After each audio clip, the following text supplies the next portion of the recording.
Bonjour et bienvenue sur Culture Passion, l'émission du pôle culturel de la radio web de l'UTL 65. Culture Passion ou embarquement immédiat vers la galaxie Culture 65.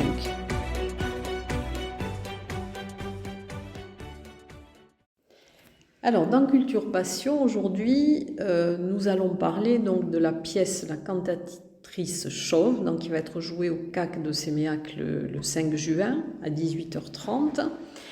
Et pour nous parler de cette pièce, eh bien, nous avons Sylvia Miranda donc, qui va jouer dans la pièce de l'association Damona et Mercedes Torneau qui assure la mise en scène de cette pièce. Alors, d'abord, moi j'aimerais parler donc de cette pièce d'Eugène Ionesco, qui est sa première pièce, qu'il a écrite en 1950, et dont le titre au départ n'était pas du tout La cantatrice chauve. Pas du tout, effectivement.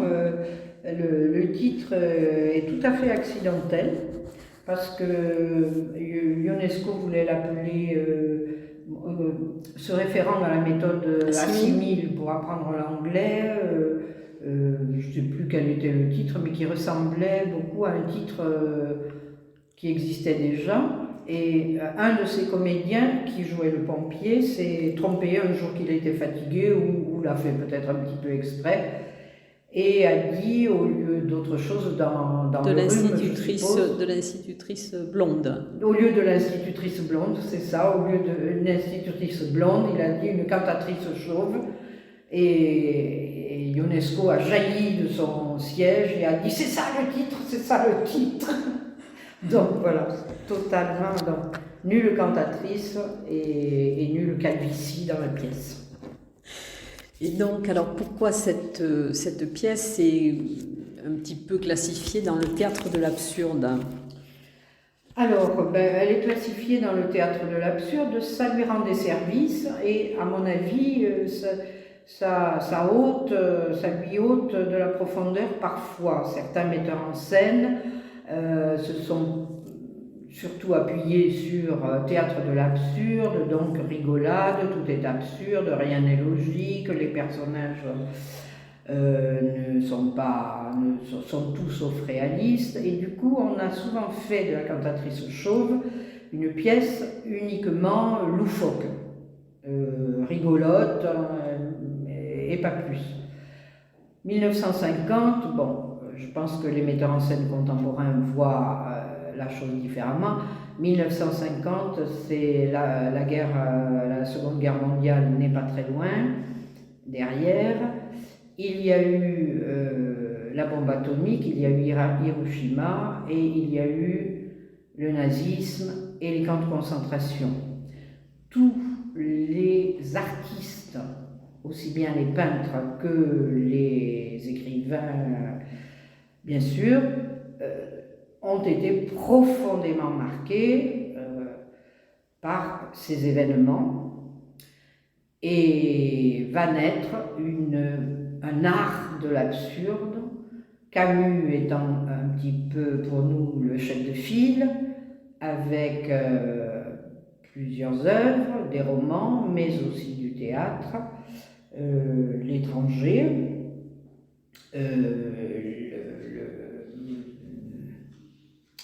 voyons, il faut que je retrouve le mythe de Sisyphe. Alors, L'étranger en 42, le mythe de Sisyphe en 42, le mythe de Sisyphe qui est une pièce, Le malentendu en 44 et Caligula en 44 aussi.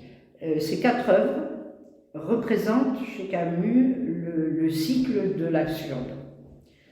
Bien évidemment, les écrivains qui vont écrire après lui n'oublient pas pourquoi l'absurde. Donc, qu'est-ce qui s'est passé après ces événements terribles, historiques ? On assiste à une disparition de l'idée même d'humanisme. Comment peut-on croire à un humanisme quand de telles horreurs se sont produites, quand on a failli supprimer purement et simplement la planète et l'homme? Comment, si l'on en croit Camus, comment peut-on croire en Dieu si le mal est si omniprésent? Donc, à partir de là, comment peut-on croire à un art qui serait un art conventionnel, à un théâtre bourgeois, à des personnages psychologiques, à quelque chose de rationnel. Impossible. Et je crois que la cantatrice chauve, et c'est dans ce sens qu'on a travaillé avec l'équipe de Sylvia, je crois que la cantatrice chauve est forcément porteuse d'un message extrêmement fort et qu'au milieu du rire, qui est le rire de l'absurde, effectivement, de l'absurdité des situations, des personnages, des dialogues qui n'en sont point, au milieu de ça, il y a une angoisse profonde. Donc c'est dans ce sens que nous travaillons et c'est vraiment intéressant, je crois, parce que pour la direction des comédiens, pour moi je trouve ça assez palpitant. Ils disent des choses absurdes et une fois qu'ils les ont dites, je leur remets un petit peu de mémoire par rapport à ce passé terrible et à ce qui doit habiter forcément l'artiste qui écrit. Et donc le pompier, par exemple, le discours du pompier est devenu, je crois, au fil des répétitions, de plus en plus inquiétant. La montée du nazisme est là, et le pompier qui arrive dans cette maison en disant « Il n'y a pas le feu chez vous, est-ce qu'il n'y a pas le feu à la cave ou au grenier ?» Comment oublier tous les juifs qu'on a cachés à la cave ou au grenier, ainsi de suite. Donc voilà, c'est drôle et c'est sérieux. On y réfléchit à deux fois. Parce que c'est une pièce qui se passe en fait dans un salon anglais. Voilà, ça se passe dans un salon anglais puisque après avoir bossé sur la méthode Assimile, parce que Ionesco ne maîtrisait pas bien le français quand il est revenu en France et le roumain quand il est parti dans son pays natal, parce qu'il avait séjourné en France, mais il avait oublié le roumain, puis après il est revenu en France. Donc la méthode Assimile, il la connaissait bien. Tous les anciens comme moi s'en souviennent de cette méthode qui était d'un ridicule total et dans lequel on disait par exemple le plafond est en haut, le plancher est en bas, ce qu'il reprend dans la pièce. Alors tout ça en anglais. Bon. Donc ça se passe dans un intérieur bourgeois, anglais, et tout est anglais, et c'est Sylvia qui se charge de nous rappeler que tout est anglais, de l'eau anglaise. Salade anglaise. Et le décor aussi est anglais? Alors le décor n'est pas du tout anglais, le décor est insolite, le décor est, on va dire absurde peut-être. 4 chaises, plus une pour le pompier, une plus petite parce que zut, c'est l'invité dont on n'avait pas tellement envie d'ailleurs. Des chaises spéciales. Des chaises spéciales qui ont été construites sur mes indications précises par Philippe Garuchet. Des chaises en métal avec un très haut dossier, surdimensionné. Les personnages sur ces chaises, ça pourrait être des chaises d'un intérieur bourgeois, des chaises à l'ancienne, très hautes, très monumentales. Et donc les personnages sont encore plus ridicules dans ces chaises-là. Et elles vont servir un petit peu de forteresse à la fin, puisqu'ils vont se battre pour l'apocalypse finale, ils vont se battre à coups de bombes de cotillon, ils vont se battre violemment et s'abriter derrière les dossiers des chaises. Mais ce qui est curieux, c'est que c'est une pièce où il n'y a pas d'intrigue. Aucune intrigue, effectivement. Aucune intrigue. Pourquoi ? Parce que le théâtre bourgeois comprend toujours une intrigue et que Ionesco est en lutte radicale contre le théâtre bourgeois et on a envie de dire presque contre le théâtre. Il le dit, il disait qu'il n'aimait pas aller au théâtre. Alors, il a écrit cette première pièce, c'est vraiment très, très curieux. C'est amusant parce qu'il n'aimait pas le théâtre. Aller au théâtre, en tout cas. Et les costumes, alors, et les acteurs, donc, qui vont jouer dans cette pièce. Donc, il y a 5 personnages, c'est ça? Oui, deux couples et un pompier. 6 même. 6 personnages. 2 couples, la bonne et le pompier. Il y a la bonne de la maison. Donc du costume intemporel, un peu comment on pourrait les caractériser en époque, je sais pas trop. Ridicule, je Oui, insolite aussi. Insolite et ridicule. Insolite. Une combinaison de travail pour le pompier, une combinaison rouge, mais maquillée en combinaison un petit peu militaire, hein, un petit peu. Et pour les autres, plutôt dans l'esprit fin du 20e. Oui, presque fin du 19e, presque, les jupes longues, les vestes. Très amidonné, très cartonné quand même. Oui, la rigueur du noir, du blanc, du rouge, ce que j'aime. Et quels sont les acteurs? Alors, j'ai vu Christophe Verzelletti. Voilà. Le pompier. Nicole Gibaud fera la La bonne. Après, il y a Gilles Fabre qui fait Monsieur Smith. Il y a Anna Mazzotti qui fait Madame Martin. Et Philippe Garuchet, Monsieur Martin. Et moi, je ferai Madame Smith. Voilà.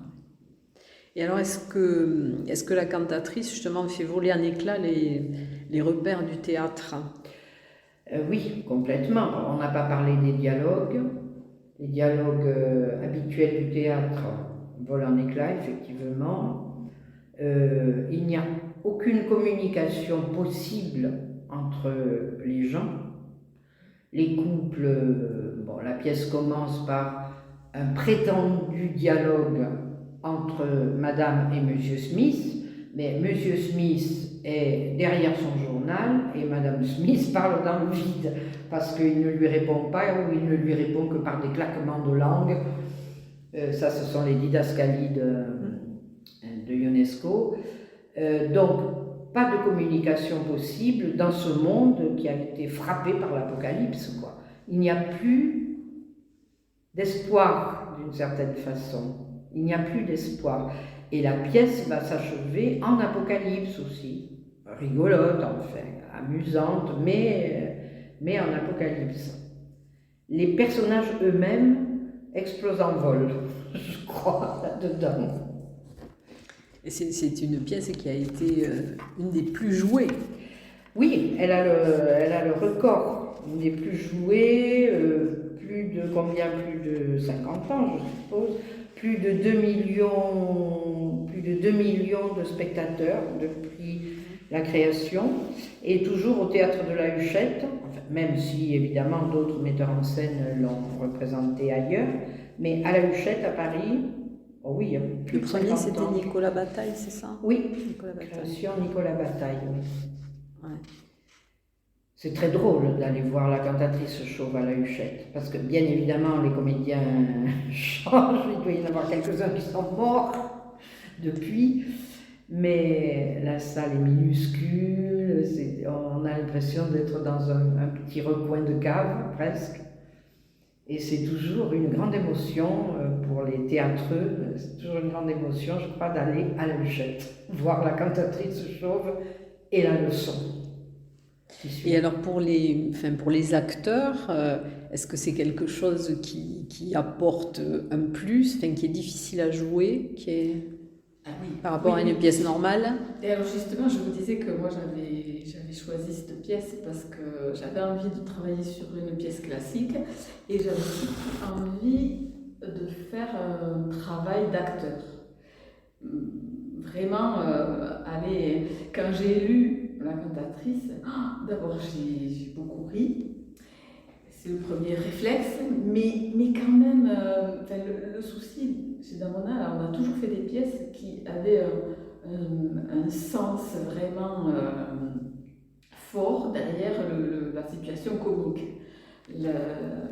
bon, la dernière pièce dans laquelle j'ai participé, c'était le repas des fauves, et où vous connaissez le sujet, et c'était très, on rit beaucoup, mais c'est quand même, le sujet est très profond. Et là, quand j'ai lu la pièce, j'ai senti qu'il y avait quelque chose de très...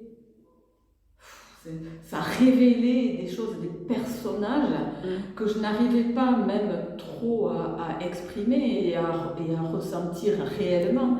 Et quand on a commencé le travail avec Mercedes, là, j'ai vraiment, elle a mis le doigt sur la profondeur de la situation et tout ça. Et moi, je n'ai fait que adorer et être dans l'impatience de jouer ces rôles-là. Alors bien sûr, ça ne se joue pas du tout comme une pièce comme on a pu jouer dans d'autres pièces jusque-là. En fait, en ce qui me concernait, je parle de moi là. Et quand on a abordé le jeu de cette pièce, ah ben voilà, là je me suis dit, ah, super, le travail qu'on va devoir faire. Bon, j'ai rarement cherché la facilité dans la vie, et dans le jeu, dans le chant, et j'aime avoir un challenge à relever, et je me régale, même si c'est dur, mais je suis ravie et je pense que plus ça va aller, plus le travail que l'on fait va porter ses fruits et porte déjà ses fruits et je prends énormément de plaisir à jouer dans cette pièce et mes camarades aussi. Et alors, est-ce qu'on aborde différemment la mise en scène pour cette pièce? Ah oui, complètement, mais dans la mesure où UNESCO a voulu créer un amphithéâtre bourgeois, on le met entre guillemets, le théâtre traditionnel, on va dire, il faut prendre des outils différents. C'est-à-dire qu'on a affaire à une mécanique pour l'acteur, à une mécanique qui est une sorte, à certains moments, on parle de chorégraphie presque. Rien de réaliste n'est possible, rien de réaliste. Et à chaque fois qu'ils ont un geste trop réaliste, mais poser la main sur le genou, s'asseoir normalement, je dis non, non, tiens ton dos, ne mets pas ta main comme ça. Il faut que tout soit bizarre dans leur façon de jouer. Donc, effectivement, c'est très difficile parce que quand on joue et surtout quand on n'a pas une expérience extraordinaire de plein de styles de théâtre, aborder le théâtre de l'absurde, c'est vraiment pas facile, quoi. Mais surtout, la cantatrice chauve, c'est une mécanique et ils doivent être continuellement mécaniques. Première chose. Deuxième chose, pas de psychologie. C'est complètement interdit chez UNESCO. Ils ne sont pas psychologiques. On a l'impression qu'ils ne souffrent pas. Ils sont au-delà de ça. On a dépassé ça. On a des espèces de créatures fantoches. Et derrière ça, il faut que le spectateur sente que ce fantoche, c'est lui aussi. C'est-à-dire l'incommunicabilité dans les couples. Le fait qu'on parle dans le vide, le fait qu'on fait des choses absurdes, on les fait parce que c'est comme ça, on mange à telle heure, la pendule sonne, même la pendule est complètement détraquée puisqu'elle sonne 20 coups, 19 coups, 3 coups. Donc, jouer ça, c'est vraiment difficile, mais c'est excitant, je crois que c'est excitant, c'est très excitant pour le metteur en scène aussi, parce que là, il faut avoir l'œil très très pointu et dire hop, stop, non, là, tu ne t'assois pas comme ça, le côté je me lâche sur ma... Non, le dos, les mains, voilà, il faut toujours tout surveiller, quoi. Une espèce de chorégraphie, c'est une discipline chorégraphique. Donc ça doit être plus difficile pour les acteurs. Oui. Surtout que, bon, il y en a qui n'ont pas trop d'expérience, et j'en fais partie. Donc c'est... Mais bon, moi j'étais passionnée par ça, quoi. J'avais envie de faire ce travail-là et je n'ai jamais rencontré cette exigence et ça m'a plu, c'est ce qui me plaît chez Mercedes. Voilà. Bon, donc si vous devez dire quelque chose pour donner envie aux gens de venir, qu'est-ce que vous allez dire? On va dire que vraiment, on croit que ça va être drôle parce qu'on s'amuse bien, quoi. Ils s'amusent à le jouer. Moi, je m'amuse vraiment bien maintenant à les regarder. Donc, on s'amuse beaucoup. Et en même temps, quand on sort, on se dit quand même, ça ressemble un peu. Ça ne nous ressemble pas. Ça ne nous ressemble pas un peu. Et ce monde-là nous ressemble aussi un peu, quoi. La mécanique des choses, l'habitude, la routine, le fait qu'on s'est déshumanisé quand même très souvent, quoi. Même donc, le chaos qu'on est en train de vivre. Et il y a quand même, on va faire des parallèles, je pense. Elle est intemporelle. Elle est intemporelle, oui, c'est vraiment une pièce, c'est une pièce que j'adore. Quand Sylvia m'a dit on aimerait que tu fasses la mise en scène de la cantatrice, je l'ai déjà montée il y a bien des années et on l'avait jouée à un festival, au Pen Mirabeau, un festival